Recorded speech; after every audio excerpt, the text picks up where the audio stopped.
Good afternoon, and thank you again for joining us. I know there's a lot of news going on today, and so we're appreciative of being able to get our important messages out. I'll start, as I usually do, with some numbers.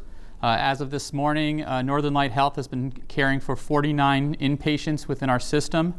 5 of those are at A.R. Gould Hospital, 25 are at Eastern Maine Medical Center, 2 are at Maine Coast Hospital, 1 at Mayo Hospital, 11 at Mercy Hospital, 4 at Sebasticook Valley Hospital, and 1 at Inland Hospital.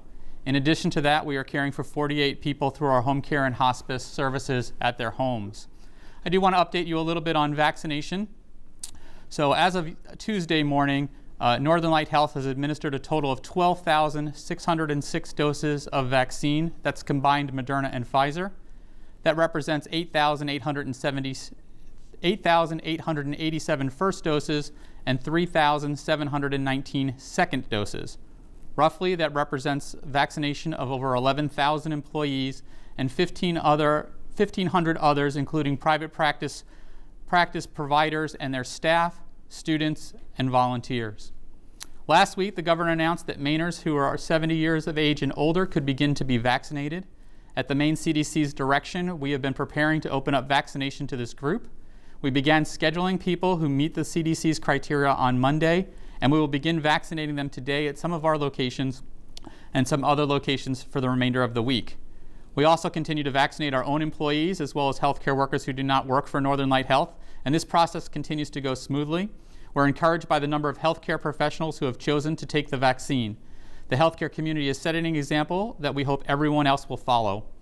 Rolling out the vaccine to Mainers 70 years of age and older is a milestone to celebrate because we know that the vaccine is one of the most important tools we have to control COVID-19. It is great news for all of Maine, but we also recognize that the vaccine comes too late for many families, and our sympathies continue to be with those who are suffering. As with many things we've experienced during the pandemic, this effort is truly a first for hospitals and healthcare providers, including Northern Light Health. With any initiative of this size and scope, there will be bumps in the road, but so far we have been successful. We apologize to those who had difficulty navigating our website on Monday, and we apologize to those who were unable to get scheduled for an appointment. Our vaccine is limited in the state, and because of those limitations, we can only use what we get, but we are striving to get vaccine into people's arms as soon as it arrives. And with that, I will open it up for questions. Hey, thanks very much, Dr. Jarvis. Patty White, as soon as you see yourself unmuted, please feel free to ask your questions.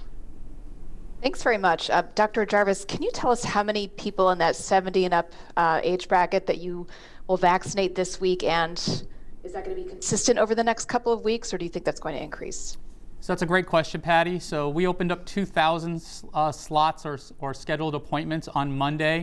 The majority of those were filled within 3 hours of us announcing that we were able to do that. We were happy to do so. That was based on what we estimate will be the vaccine that we have for this week and early next week. Unfortunately, because we have not had a consistent supply of vaccine that we feel comfortable with, we are not at this time going to open up any future vaccine clinics or schedules until we know what we actually have on hand.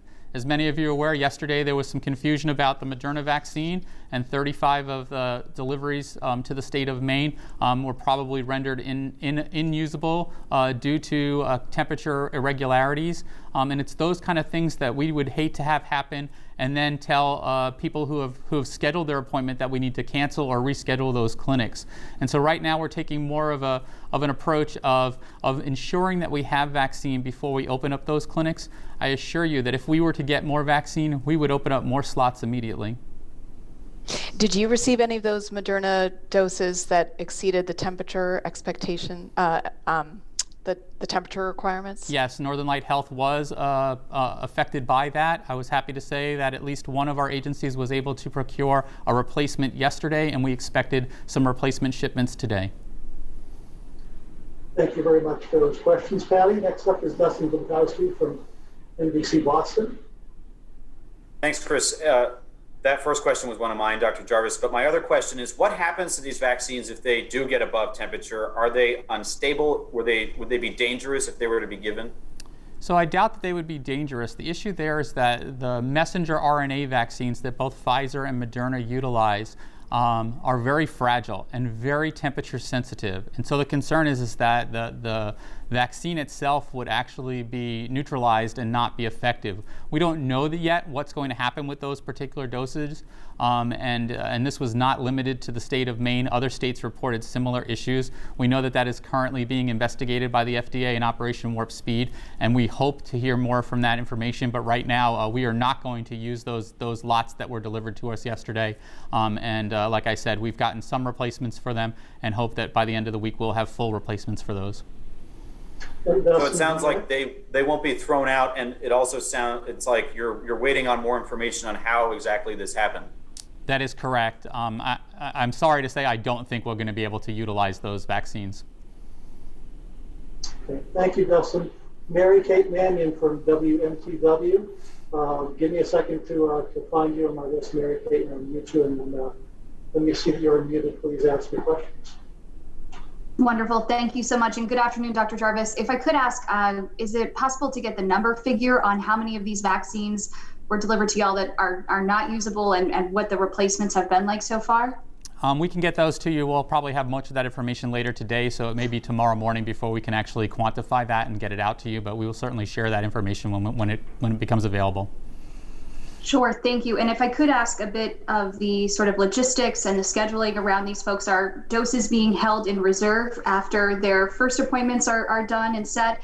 And maybe just speaking for someone or explaining to someone who is in this 1B category who's wondering when they might be able to get an appointment and all the factors that go into planning this. So thank you for that question, Mary Kate. The issue there, of course, is logistics for us. And so, we have been planning for months now on being able to vaccinate the general population. But logistically, there are challenges for us building our own website platform for people to schedule in, and now trying to build up a call center at the same time when we are taking care of individuals in all of our hospitals and our practices and dealing with the COVID pandemic. So it stretches us a little bit thin. But we have experts in the field who are able to manage that, and we will have a more successful program going forward. As far as when, right now it is our plan to announce on Mondays that we have that we've been able to open up vaccine clinic schedules and have people schedule through that. And like I said, we are working to find ways to assist those who have trouble with the internet or internet access. Thank you, Mary Kate. Taylor, when your mic is unmuted, please ask your questions. Yes, thanks for taking our calls today and our questions. First of all, something that we found out from the Maine CDC yesterday is just the number of people on ventilators continues to rise. Even just from yesterday, we have another 10 people who are on ventilators. I'm just curious how you guys are doing at Northern Light Health. Do you feel like your hospitals have enough ventilators? And do you think that you are also seeing this rise in the need? So that's an excellent question. So yes, I'm aware of around the state that we are seeing an increase in hospitalizations and need for ICU and ventilatory support. Most of that right now is focused in on the southern part of the state and the central region of the state. We had our issues with that right after Thanksgiving and before Christmas. For Northern Light Health, it's been a little bit better. That does not mean that we're in any way, shape, or form out of the woods. Right now, we have adequate capacity both in our intensive care units and for ventilatory support for whatever needs people have. We continue to monitor that along with the state and work very closely with other hospitals and health systems across the state to manage capacity. Last night, I had a meeting to discuss capacity across the state, and while there is concern, we still have that capacity, and that's good news for Mainers. We have a follow-up question, Taylor. Okay, we're good. Hearing none, I'll move down the list. Next up, we have Chris Costa from Center Maine. Hi, Dr. Jarvis. Thanks so much for taking our questions today. My pleasure. A quick question on the quote-unquote spoiled doses. The ones that were coming in, those to the 35 sites, the 4,400 total across the state, did they affect anybody who was planning to get their second dose, had timed up their appointment to receive that? And if so, what happens to those people?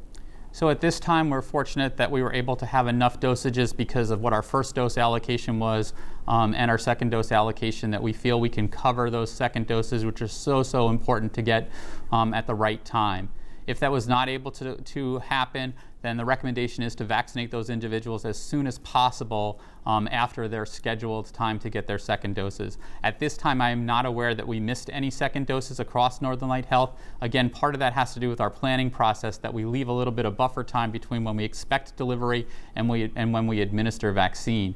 Also, a little bit fortunate that EMMC was actually in an off week for its Moderna dosages, so we were not expecting second doses from Moderna for this week for Eastern Maine Medical Center, which is obviously an area where we have been vaccinating a large number of individuals.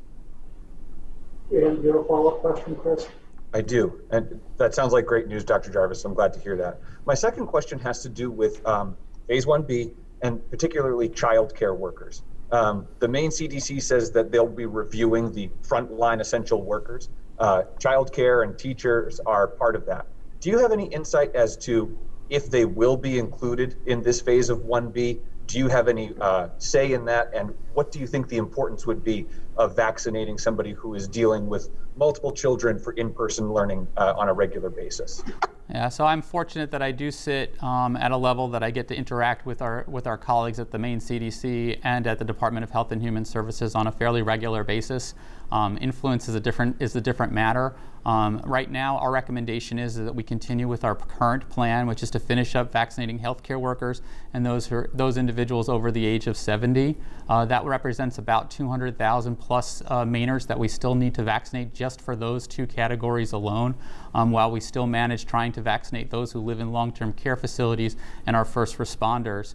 And so it is a monumental ask, and we are just at the first step of vaccinating those who are over the age of 70. I do think that we will continue to include essential workers and those who are at high risk for severe disease from COVID-19 in Phase 1B, but where we actually draw the line as to when we start vaccinating those individuals is purely going to be determined by the amount of vaccine that's available to us. Right now, we just don't have that vaccine to be able to scale up enough to get that first 200,000 people vaccinated. When that vaccine is available to us and we can get that into arms, we will continue to expand. Again, some of that is my opinion, and some of that is just basically the information that the Maine CDC and the Department of Health and Human Services has shared with us. Thank you for those questions, Chris. We're going to go next to the Portland Press Herald, Joe Lawler. Yes, hi. Thanks for taking our questions today. I heard you say that a number of the spoiled doses have been replaced. Have they all been replaced? And can you quantify that? So all I can state is that one of our sites confirmed that they got their replacement doses late yesterday. As of this morning and before I came on this briefing, I had not heard from any of our other sites to see if their replacements had come. They were expected to come today, but we often do not get shipments until the afternoon. And so at this time, I only know about that one. If we get more information, we can certainly share that later today or tomorrow. Okay, thanks. And my other question is just kind of moving forward as we do get, presuming within a few weeks the supply of vaccine will improve, will increase. How are you handling staffing up and kind of increasing the scope of the vaccination program? And do you see the federal government playing a role in helping you with staffing issues? Staffing will be a concern for us, there's no doubt about it. As we staff these clinics to do vaccinations, whether that be on a small scale or a large scale, those are people who have other jobs to do as well. So we will be reaching out to the community to assist us. Not only do we need people who are certified and qualified to administer vaccines, there's a lot of logistical support that needs to be done as well. Even if it's just simply helping us with control of the line as people go through the line, making sure that they remain 6 feet apart, wearing their masks, and doing all the things that they need to do, and making sure that they are lined up appropriately so that they're in the right line at the right time at the right place. So we will be reaching out to the community for efforts to help us when we scale up. Right now, we've been able to manage the clinics that we have been running with our own staff and with community volunteers, and that's so appreciative. So please, we ask the community to kind of listen up. As far as federal reserves, we have asked whether or not the National Guard could help at least with crowd control and parking situations and things like that. That remains to be seen. Those will be determined at a state level, and Northern Light Health will work with our state agencies and our federal agencies as that availability comes to us. Thank you very much for those questions, Joe. We're getting to WABI next. I believe it's Morgan Sutter. Yes, hi, Dr. Jarvis. Hi, Morgan. I missed the beginning. I had some audio issues, so I didn't hear what you said at the beginning, but several of my questions have been asked. I had a couple others, and I apologize if you answered these. I was wondering your thoughts on any potential vaccines that may be coming out and how that may play a role in the vaccination process here in Maine.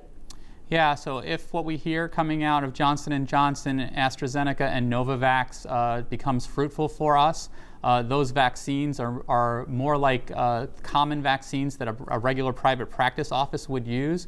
And if that's the case and we're able to do some distribution that way, that will certainly be some good news for us.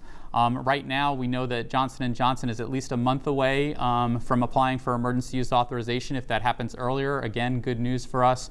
AstraZeneca is probably right behind there, and Novavax probably late spring for their use authorization. Then it's going to have to do with production, the same issues that we're talking about now with Moderna and Pfizer. Can they get those vaccines produced in large enough quantities to assist?